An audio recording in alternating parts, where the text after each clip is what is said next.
Hi, this is Joe Shea. I'm here with Warrington Gillette, who actually played the very first Jason in the movies Friday the 13th. He was, as he signs his Jason masks, the first to kill. And tonight, pretty close to Halloween, on a Sunday evening, we're going to talk a little about evil. Many people, I think, don't know, Warrington, that your own dad was murdered. Well, we have to say that he died under most mysterious of circumstances, and many people believe it is an unsolved murder. There has not been any indictment on the case. There's not been any investigation on the case, and mainly because it's just a multitude of circumstantial evidence. Me being the closest of kin, the son, I've examined this pretty closely myself. I'm 100% convinced he didn't die of natural causes. I've had other people come forward and tell me that his wife of 30 years definitely perpetrated the crime. She had a new lover, which is one of the most clear cases of motive for murder, is if the spouse has taken on a new lover. Okay, that new lover went through a series of mishaps that led to him being on his deathbed in Europe, at which he confessed to participating in a plan to murder the husband of his lover, my father. So here we had a confession. We've had several powerful people in Palm Beach come to me and tell me that she definitely committed the crime. So if you weigh enough circumstantial evidence in your own mind related to the case, then you can make an intelligent decision yourself. Unfortunately, to this day, his widow refuses to allow a tombstone at his burial location. So I think that sums up her feeling of her husband. Now, it seems a terrible and a very deep irony that you have made your name as a movie star in a series of extremely violent films in which you've been a murderous, slashing, evil fellow. Slasher. I'm referred to as the slasher. Well, does that give you any perspective on the nature of murder and evil?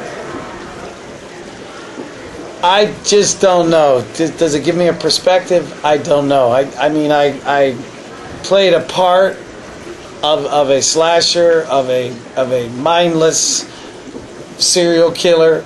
He was on a rampant mission of killing and destruction over revenge of the death of the mother. He watched his mother's head be beheaded in the first movie when he was believed to have drowned at Crystal Lake. So I was actively involved in with a make-believe character, but going through the process was pretty shocking, and it still haunts me somewhat on a day-to-day basis, particularly like tonight, where I've just come from a horror convention, and I've been signing memorabilia all day. Multitudes of machetes, photographs, books, even bottles of lake water from Crystal Lake. So I live it as we talk about it. So it's... Well, you inhabited the character. I'm sure you were a very serious actor. You took on the characteristics of the role. You became, right, at least internally, not externally, right, murderous. How did a lot of body language, a lot of anger, a lot of pent-up emotion, and that emotion is released with the body language, the movement. It culminates on that fabulous scene going through the window, and everybody is still talking about it. So you were limited, obviously, in the dialogue, so you had to be very expressive in your action, in your movement. Does any of that ever carry over into your personal life where you might feel a murderous rage toward whomever killed your father, or toward dictators, or other people who might deserve some anger? I think that all of us have to learn a little self-control, and we all have these feelings of aggression, and generally we learn to keep that under wraps, or control your emotion. People get into trouble when they drink too much, and then they lose control, or if they have a drug issue and people lose control.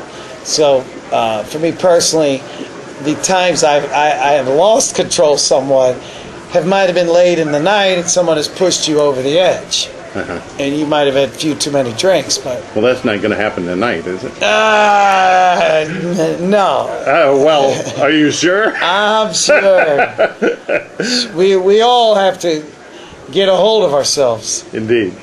Do you ever wonder whether or not these hyper-violent films may inspire violence like we see in the streets of Chicago, particularly among young people? I think they do to some degree. I think that it's proven with a lot of the inspiration of the gangster rap lifestyle, and it's been personified in pieces like Grand Theft Auto, and young people see it and want to emulate it, reproduce it. Mario Puzo made The Godfather very chic and very elegant. Marlon Brando, Al Pacino, Jimmy Caan, they made gangsters very elegant. They were beautifully dressed, and they had chalk-striped suits on and the beautiful ties, and it kind of gave the mafia a very elegant appearance. However, in the dark reality of it, they're not so nice, and they're not dressed, maybe Dapper Don, John Gotti, but Hollywood glorified violence. And this is everybody's greatest fear in life, is death and dying. And so through these media, people experience death and dying without actually dying. So I don't know if it's a release. I don't know if you visit it in the Saw series. But to answer your question directly, yeah, I think that it gets people thinking, and there are copycats out there.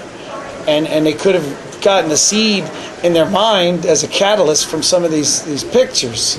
Well, you're an actor. You impersonate those kinds of people. You know that it's just acting, that it's drama, it's theater, it's not for real. Is there something you would say to the children of America who might be misled about the violence they see in movies? Well, I think that young people have a really difficult time determining, fantasy from reality, okay? So a lot of young people really shouldn't be exposed to this type of content.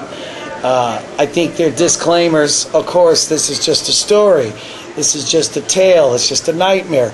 Maybe there's some positive benefits that could come out of it.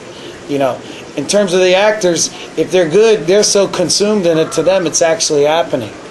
You're actually starting to believe the effects that you're part of. The old school. Now there's modern, high-tech, digital stuff that you're not really the way it is in the old era, like an Alfred Hitchcock story. Yeah, and you're not like a method actor. Would you? No, I am. I studied with Strasberg, and so if I had to be involved in a scene, you pretty much want to have it actually happening. Go through the actual. Does it come with any nightmares? Any? It does. It does. I think about it particularly because Friday the 13th has gotten so much notoriety now.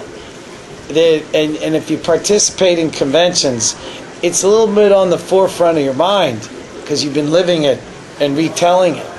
I've created a big piece, Bloody Social. So if you create a piece, you're living it, and it is haunting you.